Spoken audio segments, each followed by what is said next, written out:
مومنو، کسی غیر مذہب کے آدمی کو اپنا رازدار نہ بنانا۔ یہ لوگ تمہاری خرابی میں کسی طرح کی کوتاہی نہیں کرتے اور چاہتے ہیں کہ جس طرح ہو تمہیں تکلیف پہنچے۔ ان کی زبانوں سے تو دشمنی ظاہر ہو ہی چکی ہے، اور جو کینے ان کے سینوں میں مخفی ہیں وہ کہیں زیادہ ہیں۔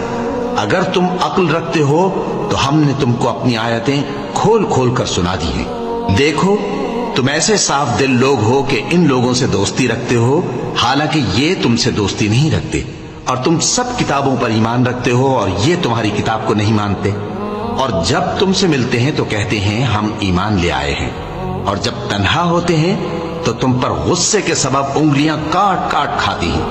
ان سے کہہ دو کہ اپنے غصے میں مر جاؤ، اللہ تمہارے دلوں کی باتوں سے خوب واقف ہے۔